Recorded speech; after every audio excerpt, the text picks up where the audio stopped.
भाई, I don't recognise my club any more at all.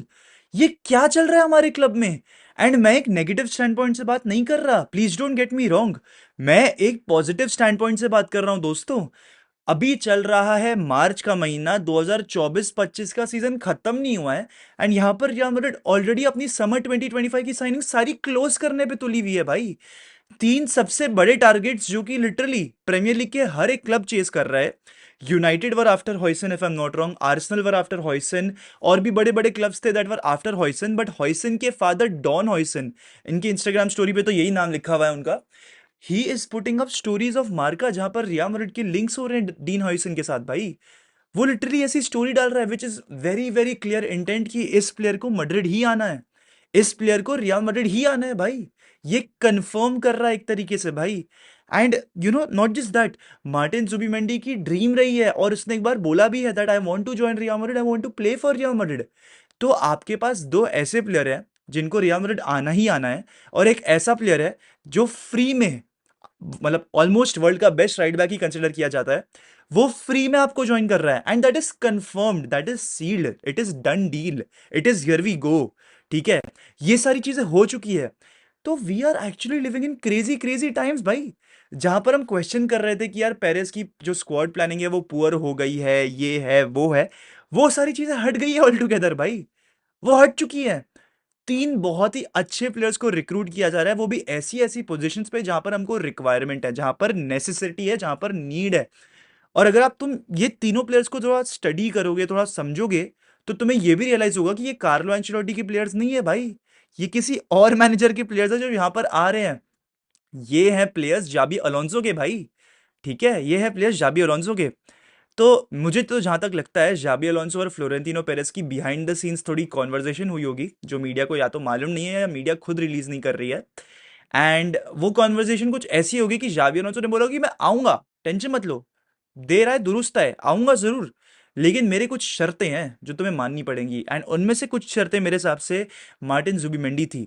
Because I be very honest, अगर Bayer Leverkusen को, मतलब अगर मैं मार्टिन जुबिमेंडी को बायर लेवरकुसन भेज दूं with this current Xabi Alonso system, he will cook Bundesliga. He will tear Bundesliga apart. I'm not even kidding. Because Xabi Alonso जिस तरीके का प्ले स्टाइल पुश करता है ना, Martin Zubimendi actually plays exactly like that. He will be very very good in the pivot alongside Granit Xhaka, या फिर वो जिसको भी एलेक्स गार्सिया जिसको भी वो खिला रहे हैं, या Palacios in that double pivot midfield. तो we are actually living in crazy times. And रही बात मार्टिन जुबिमेंडी की, मैंने बोला था रिसेंटली कि यार हमें मार्टिन जुबिमेंडी नहीं लाना चाहिए। पर जब मैंने उसका थोड़ा सा प्ले स्टाइल देखा, जब मैंने थोड़े उसके मैचेस देखे ना बैठ के, मुझे लगा कि यार क्यों नहीं भाई, क्यों नहीं। आर्दा गुलर को आप यूज नहीं कर रहे, although he is an amazing talent, तो मतलब आई एम अज्यूमिंग कि ऐसा भी हो सकता है कि वो लोन जाए। मतलब उसने ऐसा बोला नहीं है कि वो लोन पे जाना चाहता है, पर ऐसा हो सकता है कि आर्दा गुलर लोन पे चले जाए।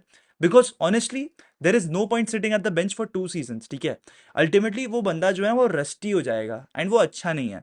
तो इट्स बेटर आर्दा गुलर भी लोन पे चले जाए, जैसे ब्राहीम दियाज गया था, hopefully to a big club so that he gets Champions League football as well. पर उसके अलावा coming back to Martin Zubimendi, भाई मार्टिन जुबिमेंडी इतना वर्सेटाइल है ना, उसका style of play it actually suits Real Madrid. जब रियल मैड्रिड का आप स्टाइल ऑफ प्ले की बात करते हो ना, versatility is the first thing जो आपके दिमाग में आता है, ठीक है ना।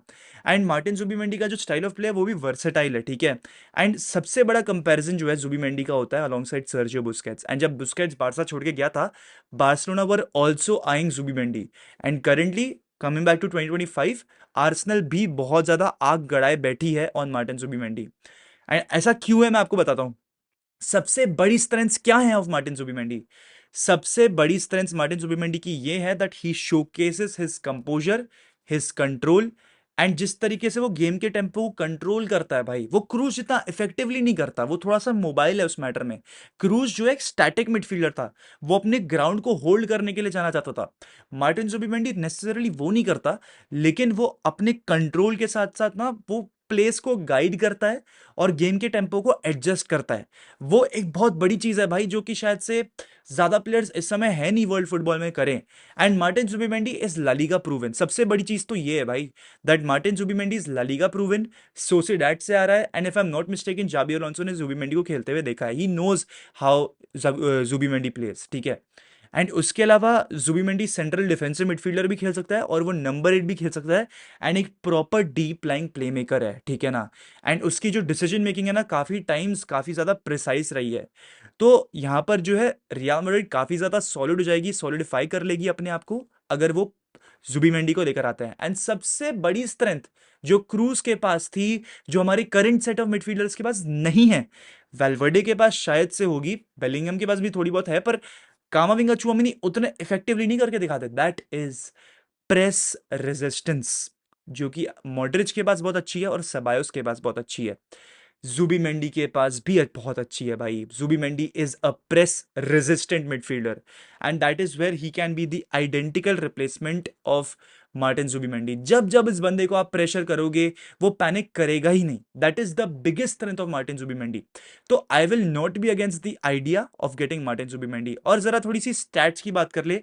स्टैट्स से मुझे याद ध्यान आया, सोफा स्कोर है आप यहाँ पे, यहाँ पर आप सीजन हीट मैप्स कंपेयर कर सकते हो ऑफ टू प्लेयर्स। उसके साथ साथ आप जो है प्लेयर की स्टैट्स भी देख सकते हो, एक्सपेक्टेड गोल्स हो जाए, चाहे वो बिग चांसेस मिस्ड हो जाए।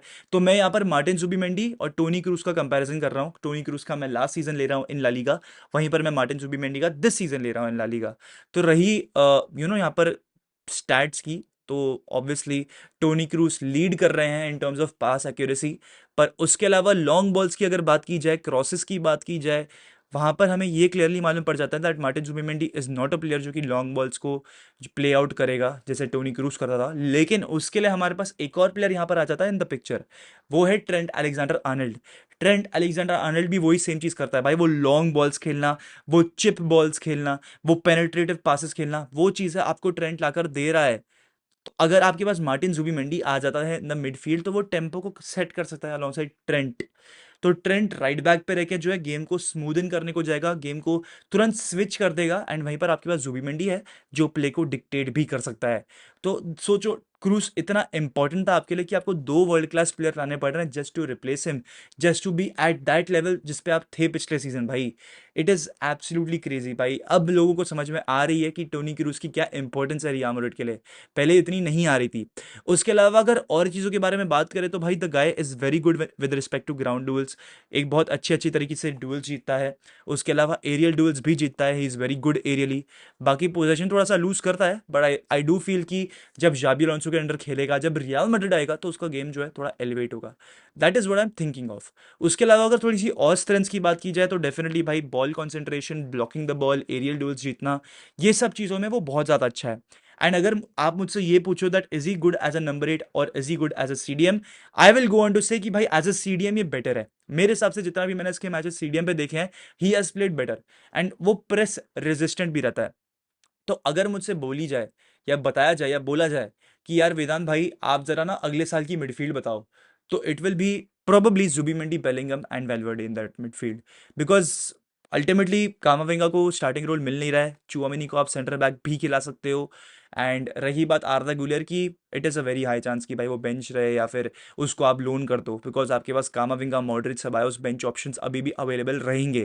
तो I will not be surprise अगर आर्दा गुलर को आप लोन कर दोगे, एंड ऑनेस्टली कर भी देना चाहिए भाई।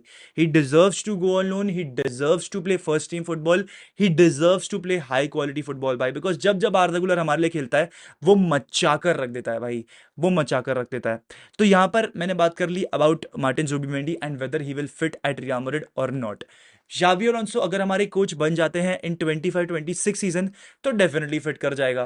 पर अगर कार्लो एंचेलोटी कोच रहने वाले हैं तो मतलब थोड़ा सा अनलाइकली रह रहा है। पर वहीं पर वो चीज़ देखनी भी पड़ेगी because Carlo Ancelotti and Brazil have reopen talks to become, देखो बेसिकली आइडिया ये है ब्राजील का, ब्राजील की फेडरेशन का, that they want Carlo Ancelotti to manage Brazil in the 2026 world cup. तो एक बहुत हाई पॉसिबिलिटी हो सकती है कि कार्लो एंचेलोटी को जाना पड़ जाए इसी साल, बिकॉज 2026 का वर्ल्ड कप अब ज़्यादा दूर नहीं है। सरप्राइजिंगली सैडली अब ज़्यादा दूर नहीं है भाई, बिकॉज वक्त देखो इतनी जल्दी बीत गया भाई, मेरे को पता भी नहीं चला 2026 का वर्ल्ड कप आने ही वाला है, एक साल और है, एक डेढ़ साल और है। तो वो वाली चीजें हैं भाई। तो अगर कार्लो एंचेलोटी को अगर जाना है ब्राजील के लिए तो he will have to leave right now, because आपको टीम को समझने में, टीम को परखने में और अच्छी टीम बिल्ड करने में वक्त लगेगा, एंड वो तुरंत नहीं होने वाला है। तो Carlo Ancelotti has to decide in this summer whether he has to leave और नॉट, बिकॉज अगर वो नहीं छोड़ता है तो फिर ब्राजील में तो भाई उसको टाइम लगेगा सेटल होने में। एंड ब्राजील एफए बिल्कुल चाहेगी कि कार्लो एंचेलोटी यही साल आ जाए, बिकॉज कमान संभालने में वक्त लगता है भाई, सबको वक्त लगा था भाई, स्कालोनी को भी वक्त लगा था, आपके फ्लिक को भी वक्त लगा था, सबको वक्त लगता है। मैं फ्लिक एट बारसा की बात नहीं कर रहा, फ्लिक एट जर्मनी की बात कर रहा हूँ। तो वो सारी चीज़ें हैं भाई। उसके अलावा बात करें ट्रेंट की, ट्रेंट इज मोर और less confirmed, official documentation check की जा रही है। वहीं पर डीन हाउसन के फादर डाउन हाउसन जो है इंस्टा स्टोरीज डाल रहे हैं regarding Dean Huijsen to Real Madrid, तो that is pretty much gonna be wrapped up very very soon. रही बात मार्टिन जुबिमेंडी की, भाई साहब इस समय 50K पर वीक कमा रहे हैं, तो डेफिनेटली मैड्रिड आएंगे तो 150K तो हो ही जाएगा। इजी इजी डबल हाइक हो जाएगी, ट्रिपल हाइक हो जाएगी भाई। ऐसी हाइक मुझे क्यों नहीं मिल रही है। उसके अलावा भाई ऑल टुगेदर 60 मिलियन का रिलीज क्लॉज है। पापा पेरेस जरा सा भी डगमगाएंगे भी नहीं टू पे फॉर इट, तो पापा पेरेस उसको सील कर देंगे बहुत ही इजीली। और डीन हॉइसन की डील भी मेरे हिसाब से तो लग रहा है रैप अप हो ही जाएगी। It should not be that big of a deal. तो दोस्तों यही था आज का वीडियो। अगर आपको वीडियो अच्छा लगा हो तो प्लीज भाई वीडियो को लाइक करना। जाबी अलोंसो की रियल मैड्रिड बिल्डअप होते हुए मुझे दिख रही है, और अगला वीडियो शायद से मुझे यही बताना चाहिए कि भाई अगले सीजन हम लाइनअप कैसे करने वाले हैं, बिकॉज भाई it is a high possibility कि ये 3 प्लेयर तो हमारे पास समर में आ ही जाए, और कौन डिपार्चर्स होगी उसके ऊपर भी बातचीत करनी है भाई। तो उसके बारे में हम बात करेंगे एक अलग वीडियो में। पर इसी के साथ दोस्तों, हाला मदरीद ईद नमाज हासिल फिलहाल बाय बाय।